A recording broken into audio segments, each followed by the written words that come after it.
Hi అండి. నేను మీ అనుని. ఈరోజు వీడియోలో గోరింటాకు గురించి, గోరింటాకు ఎర్రగా పండడానికి ఒక మంచి టిప్ అయితే చూపించబోతున్నాను. చాలామంది గోరింటాకు పెట్టుకున్న తర్వాత దానికి లవంగాలు కాల్చి ఆ వాసనని, ఆ పొగని చూపిస్తూ ఉంటారు. అలా కాకుండా 4 లవంగాలు మనం గోరింటాకు మిక్సీకి వేసేటప్పుడు ఆ లవంగాలని మిక్సీలోనే వేసుకోవాలి. అలాగే కొంచెం చింతపండు తప్పకుండా వేసుకోవాలి. ఈ టిప్పు చాలామందికి తెలీదు లవంగాలు వేసుకోవాలి అని. ఖచ్చితంగా 4 మరీ ఎక్కువగా కాదు, 4 లవంగాలు వేసుకోవాలి. గోరింటాకు పెట్టుకోవడం వల్ల, అలాగే గోరింటాకు జుట్టుకు అంటించుకోవడం వల్ల కూడా చాలా ఉపయోగాలున్నాయి. గోరింటాకుని వారానికి ఒకసారి తలకు అంటించుకోవడం వల్ల జుట్టు బాగా రాలుతూ ఉంటే ఆ జుట్టు రాలడం తగ్గిపోతుంది. వారంకి ఒకసారి కుదరకపోతే కనీసం 2 వారాలకు ఒకసారైనా తప్పకుండా గోరింటాకుని తలకు అంటించుకోవాలి.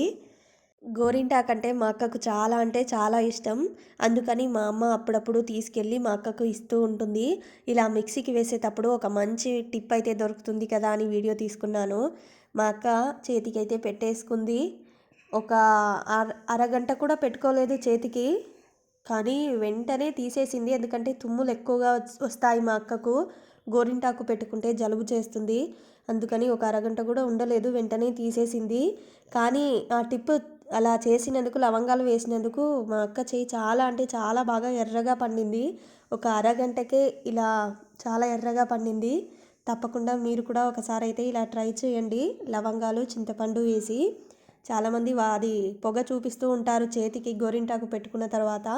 అలా చేయొద్దు, డైరెక్ట్గా దాంట్లోకే వేయాలి. ఇంకా ఏం వేయకూడదు. చింతపండు కూడా ఎక్కువగా వేయకూడదు. చూపించాను కదా నేను, అంత వేసుకుంటే సరిపోతుంది. వీడియో నచ్చితే లైక్ చేయండి. ఇలాంటి ఇంకెన్నో మంచి వీడియోల కోసం మన ఛానల్ని సబ్స్క్రైబ్ చేసేయండి.